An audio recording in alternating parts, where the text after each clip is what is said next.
On se retrouve pour le temps de l'info et on revient sur ce procès de Dominique Pellicot qui est accusé d'avoir drogué sa femme pendant 10 ans et de l'avoir livré à 51 hommes. Ce procès, il se poursuit actuellement à Avignon. C'est la réalité également de l'ampleur de la soumission chimique qui explose un peu au visage du pays sur ces plateaux, et on va en parler ensemble. La soumission chimique, quand même, je le précise, c'est-à-dire droguer de force ou à son insu une personne, la plupart du temps en vue d'une agression sexuelle. Sandrine Josso, bonjour. Bonjour. Et merci beaucoup d'être avec nous, députée de Loire-Atlantique. Vous avez aussi été droguée à votre insu par le sénateur Joël Guerriau. C'était en novembre dernier. Pour continuer d'en parler et revenir sur ce combat que vous menez avec beaucoup de force, on va d'abord revenir sur les faits de ce procès, le rappel des faits avec vous, Nivine Potros. Oui. C'est un procès hors norme qui s'est ouvert le 2 septembre dernier à Avignon, celui des viols de Mazan, du nom de cette commune où se sont déroulés les faits. 51 hommes sont poursuivis pour viol aggravé sur Gisèle Pellicot, 71 ans, dont son mari Dominique est le principal accusé dans cette affaire. Pendant 10 ans, il aurait drogué son épouse avec des anxiolytiques pour qu'elle soit violée par des inconnus recrutés sur Internet et plus précisément sur le site de rencontres controversées coco.fr via un groupe nommé À son insu. Ce site a été depuis fermé, c'était en juin dernier, par la police, et étant régulièrement associé à des affaires judiciaires et policières. Mais Nivine, ce n'est pas via ce site que les policiers vont découvrir les agissements de cet homme. Exactement, le septuagénaire va être arrêté pour une toute autre affaire. En septembre 2020, Dominique Pellicot est surpris en train de filmer sous les jupes de 3 femmes dans un centre commercial de Carpentras. Les policiers fouillent son téléphone, son ordinateur et découvrent près de 4000 photos et vidéos sur son ordinateur et sur son disque dans un dossier nommé Abus, des clichés qui montrent Gisèle Pellicot inerte, violée par différents hommes. En analysant les images, les enquêteurs recensent précisément 92 viols commis entre 2011 et 2020 par 73 hommes, dont 51 qui sont aujourd'hui poursuivis par la justice, les autres n'ayant pas réussi à être identifiés ou étant morts depuis. Ces 51 accusés, ils sont âgés entre 26 à 74 ans, Ils sont maçons, sapeurs-pompiers, retraités, journalistes, électriciens, gardiens de prison. La plupart d'entre eux nient les faits. Ils affirment qu'ils participaient à un jeu de couple dans lequel la victime était consentante. Ils risquent aujourd'hui jusqu'à 20 ans de prison. Merci beaucoup, Nivine, pour vous interroger. Sandrine Josso, pour ce qu'on a choisi pour être le fait du jour. Il y a Yael Boz à mes côtés, Claire Fournier également, Xavier de Giacomoni et Marie Belot, qui est spécialiste police-justice pour TF1 LCI. Et Marie, vous êtes allée à ce procès. Vous connaissez ces procès, vous en fréquentez énormément chaque année. Dans quelle mesure vous avez constaté le caractère hors norme ? Personnellement, moi qui effectivement couvre pas mal de procès, c'est la première fois que j'ai ressenti ça en entrant dans une salle d'audience. Il faut imaginer, on est dans une petite salle d'audience à Avignon et quand on rentre dans cette salle, il y a 51 hommes, dont quand même 33 comparaissent libres. Donc tout simplement, on est assis à côté d'eux quand on rentre dans la salle et il y en a 18 qui sont dans le box des accusés, un box qui a été spécialement agrandi. Il y a eu des travaux pour agrandir ce box, pour accueillir tous les accusés. Ce qui m'a marqué ce jour-là, et j'avais jamais vu ça non plus, c'est le contraste entre ces hommes un peu recroquevillés le premier jour, la tête baissée pour ne pas être filmés, et en contraste cette femme, la victime, Gisèle Pellicot, qui elle est arrivée la tête haute, qui a choisi de relever la tête, de se montrer digne, très courageuse. Cette femme qui a eu un courage incroyable, elle a dû le premier jour écouter la liste interminable de noms des accusés. Ils sont tous venus un à un à la barre se présenter. Elle a dû affronter leur visage et ça c'était vraiment un moment d'audience très fort, de voir le contraste entre ces hommes et cette femme extrêmement courageuse. Elle a aussi dû faire face à son mari parce que dans la salle, en fait, elle est assise en face de lui. Lui est dans le box des accusés, il est recroquevillé un un peu dans un coin. Il est apparu très affaibli. Il faut imaginer, c'est un homme de 71 ans qui a les cheveux blancs. Il est arrivé avec un t-shirt avec une canne puisqu'il a des problèmes de santé. Et effectivement, ils étaient l'un face à l'autre. Lui aussi a dû décliner son identité. Il n'a dit juste que quelques mots. Il s'est présenté, il a donné sa date de naissance et le président de la Cour, comme il le fait pour tous les accusés, lui a demandé quelle est votre adresse. Il a juste répondu mon adresse, vous la connaissez, c'est la prison. Il s'est rassis et depuis, on n'a pas entendu Dominique Pellicot. C'est un fait très rare dans les procès. Il n'a pas encore pris la parole, mais il faut dire qu'il souffre de problèmes de santé. Exactement. Merci beaucoup, Marie Belot. Alors, je précise que vous aussi, vous êtes rendue à ce procès. Oui. Vous comptez vous y rendre encore une fois, mais effectivement, il y a eu l'absence, et il y a toujours l'absence de Dominique Pellicot. Son état de santé se serait aggravé. Le président de la Cour criminelle du Vaucluse a indiqué hier qu'il était plus en capacité de comparaître. Dans quelle mesure, pour vous, ça risque d'impacter le procès ? Et est-ce qu'il devrait même s'arrêter, être suspendu ce procès pour attendre le temps de son retour ? Alors, je pense que c'est le président du tribunal qui pourra, lui, décider des choses. On ne maîtrise pas, finalement, on ne maîtrise pas grand-chose sur son état de santé. On ne sait pas encore précisément, de manière certaine, quand il va pouvoir revenir. Donc, c'est encore plus compliqué qu'on l'imaginait. Néanmoins, ça continuera parce qu'il y a aussi tous les autres qui sont là, qui comparaissent parfois, comme vous l'avez très bien expliqué, dissimulés avec un masque, des lunettes. Donc, quand on est dans cette salle d'audience, cette salle Voltaire, c'est vrai que ça crée une ambiance très particulière de sentir toutes ces personnes qui sont là et en écoutant tout ce qu'ils ont fait, ça fait froid dans le dos, effectivement. Gisèle Pellicot, elle a souhaité rendre public ce procès, et Marie en parlait très très bien. Un acte d'un immense courage, oui. Bien sûr. Elle a obtenu la publicité des débats pour, dit-elle, sensibiliser le plus largement possible. Elle déclare lors de son premier jour qu'elle n'a pas à avoir honte et que la honte doit changer de camp. Est-ce que c'est ça le premier enjeu, que la honte change de camp ? Ça, c'est un enjeu très important parce qu'il y a comme une petite musique qui s'était installée dans notre société sur la culpabilisation, la minimisation, parfois aussi la banalisation de toutes ces violences sexuelles. Et là, c'est aussi la soumission chimique, c'est aussi un peu un angle mort des violences sexuelles. Et là, on découvre énormément de choses. Donc, c'est le haut de l'iceberg. Et derrière tout ça, on a tout ce qu'on apprend au fur et à mesure du procès. Oui, alors, on va y revenir dans un instant, mais vous avez débuté une mission parlementaire d'enquête sur le sujet suspendu avec la dissolution et vous demandez le retour de cette mission. On va en reparler encore une fois. Mais est-ce que vous commencez quand même à toucher du doigt l'ampleur de ce phénomène ? Peut-on d'ailleurs parler de phénomène ? Le mot même est-il approprié ? C'est un phénomène de société, vous avez raison, et de surcroît, un problème de santé publique. Je l'ai découvert, moi, quand j'étais hospitalisée à la Riboisière, en posant des questions au personnel soignant, en attendant les résultats. Et c'est à partir de là, pendant ma convalescence, que j'ai fait j'ai commencé en fait des investigations auprès des experts, et j'ai compris ô combien, en ayant commencé cette mission avant la dissolution, qu'il était indispensable de continuer. Les professionnels donc demandent la continuité de cette mission et également les victimes. Alors, il est important de préciser, et c'est vrai, en tout cas, moi, je pensais que la soumission chimique, c'était la drogue qu'on met dans le verre dans un bar.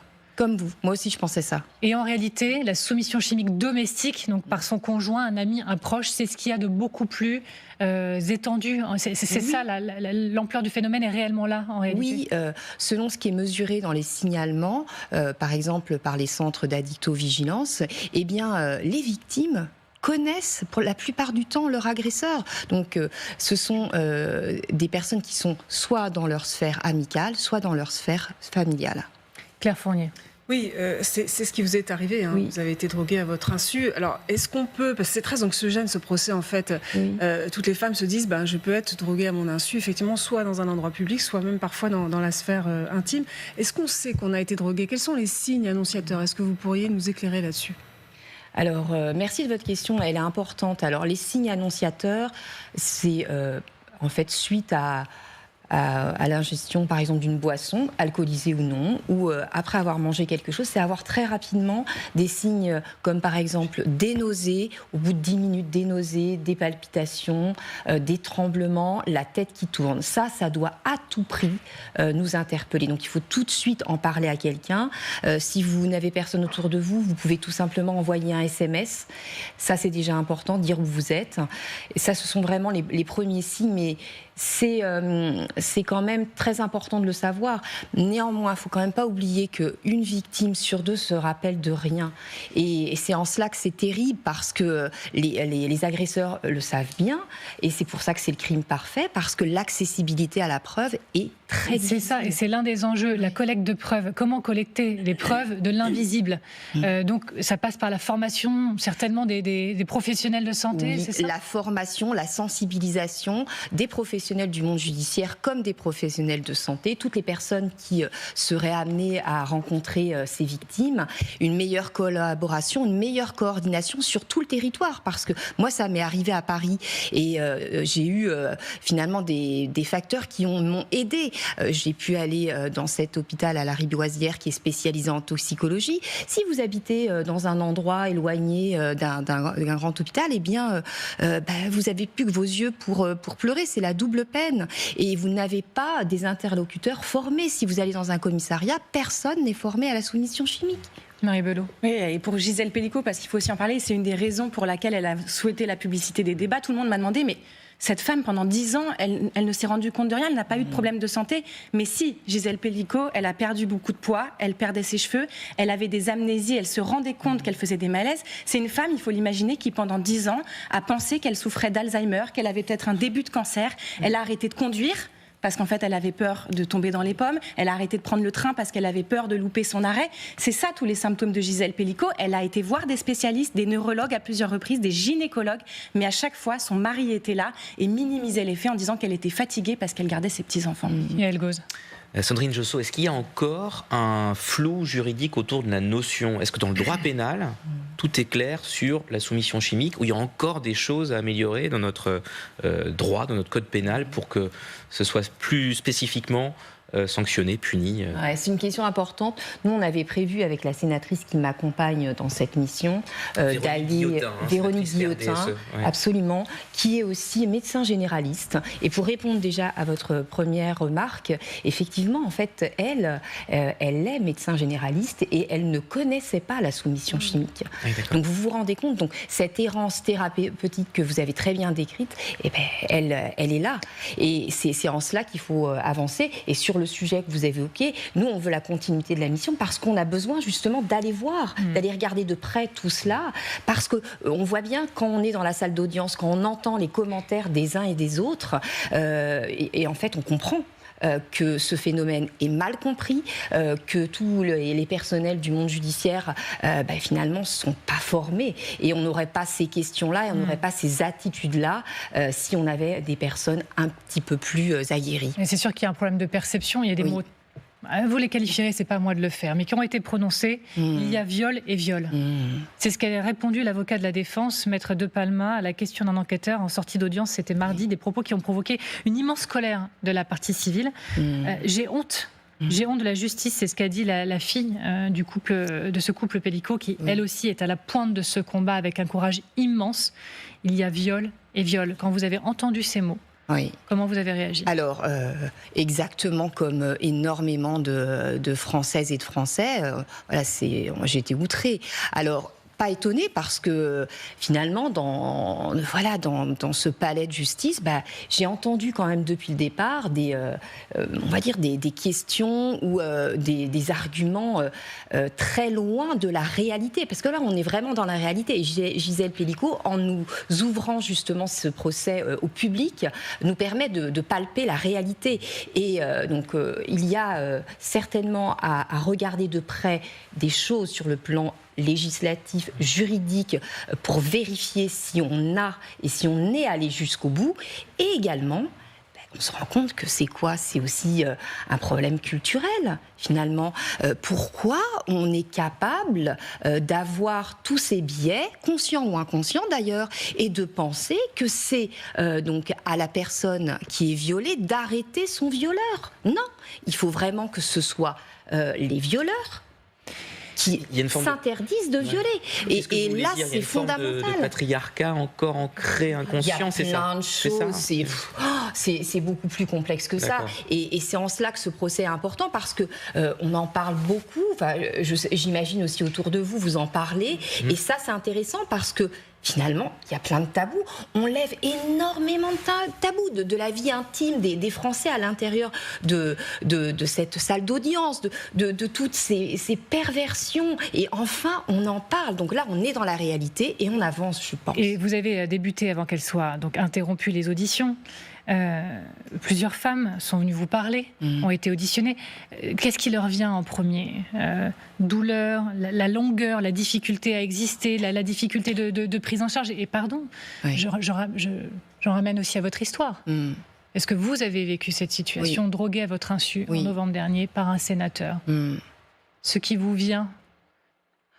Il y a énormément de choses qui se passent. C'est-à-dire qu'à partir du moment où j'ai commencé à en parler, il y a eu énormément de témoignages qui sont arrivés sur les réseaux sociaux, dans ma boîte mail. De là, j'ai commencé justement ma mission avec Madame la sénatrice pour les victimes. Donc, on a auditionné des victimes. Celles qu'on ne pouvait pas auditionner, on a invité toutes ces victimes à témoigner dans un livre blanc. Et là, qu'est-ce qu'on entend? Mais on entend des choses horribles. C'est-à-dire que moi, mon premier sentiment, c'est que toutes ces victimes, elles sont ravagées. Donc, en même temps que faire de la prévention pour endiguer le phénomène, il faut aussi s'occuper de la réparation de ces victimes, parce qu'elles ont des problèmes à plein d'endroits dans leur vie. Moi aussi, j'ai ressenti des choses. Je me sens mieux aujourd'hui. Je pense que je suis rétablie à 95%. Mais ces victimes, tout ce qu'elles ressentent, c'est quoi? C'est le stress post-traumatique, c'est abominable. Vous êtes tout le temps sur le qui-vive. Vous avez aussi des complications dans votre santé, des problèmes de sommeil, des problèmes d'alimentation. Vous avez aussi des problèmes liés au fait que vous êtes tout le temps tendu, donc mal de dos. Moi, je me suis fait une sciatique, une hernie discale. Vous voyez, en fait, moi, je décris des choses, mais elles décrivent aussi très bien. Et c'est en fait, finalement, la double peine.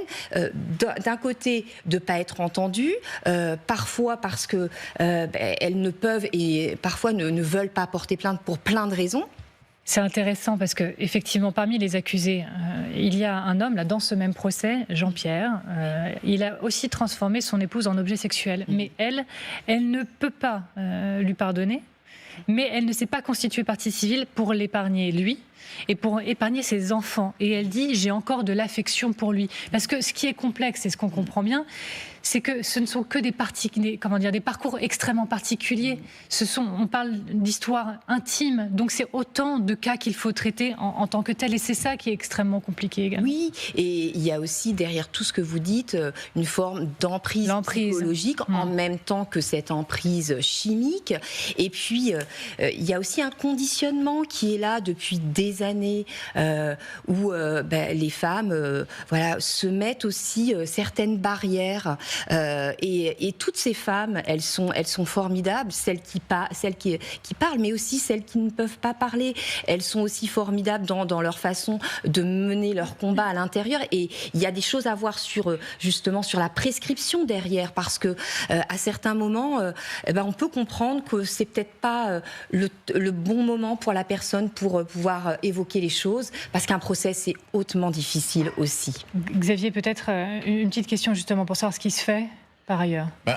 En fait, ce procès a bouleversé aussi la presse internationale qui s'est précipitée en nombre à Amazon pour le suivre. Et en fait, le Washington Post, par exemple, traite Gisèle Pelicot d'héroïne. Et le journal, qui n'a pas l'habitude d'écrire le nom des victimes, a écrit son nom dans les pages du Washington Post, justement pour rendre hommage à son courage, à son combat qui se poursuit au long de ce procès pour que les choses se sachent. Et ce qui a frappé les reporters internationaux, c'est cette demande que le huis clos n'ait pas lieu, que le procès soit public. Et on cherche aussi à voir dans chacun des pays si de ce genre d'affaires peut se passer. Et évidemment, il peut se passer n'importe où dans le monde. Et les reporters remarquent que ça se passe partout dans le monde, mais aussi dans tous les milieux, qu'aucun milieu n'est épargné par ce genre de viol ce qui est fait à l'étranger. Est-ce qu'à l'étranger, il y a des choses qui sont faites dont on doit s'inspirer, ou est-ce qu'on est le seul et le premier pays à prendre conscience de cette situation ? Avec donc ma collègue, on a commencé à regarder ce qui se passait à l'étranger. On n'a pas encore pu donc faire les déplacements, mais il y a des choses intéressantes et peut-être modélisables dans certains pays, par exemple comme la Belgique. Je sais qu'en Angleterre, ils ont réussi déjà à mettre en place des campagnes en mettant des fameuses capotes à verre. Vous voyez, il y a des choses qui ont été mises en place par les autorités étrangères, mais il faut regarder. Il y a peut-être aussi à s'inspirer d'eux. Et moi, je voulais aussi dire quelque chose par rapport à ce que vous dites, monsieur, et à vous. Vous voyez, sur ce plateau, en fait, on est plus de femmes. Et là, en ce moment, j'ai beaucoup de personnes qui me disent, mais samedi, est-ce que vous allez aller à ce rassemblement ou à ces rassemblements partout en France pour soutenir, en fait, toutes les personnes victimes de violences sexuelles? Eh bien, moi, j'ai compris aussi que pour Gisèle, je discute par l'intermédiaire de sa famille, bien sûr avec elle, et ce qui est important pour elle, c'est que ce soit pour toutes les victimes. Et d'ailleurs, il y a aussi des victimes hommes qui sont soumis chimiquement. Et j'ai eu l'occasion d'auditionner des hommes mais qui ravagés. Comment se reconstruire par rapport à ça?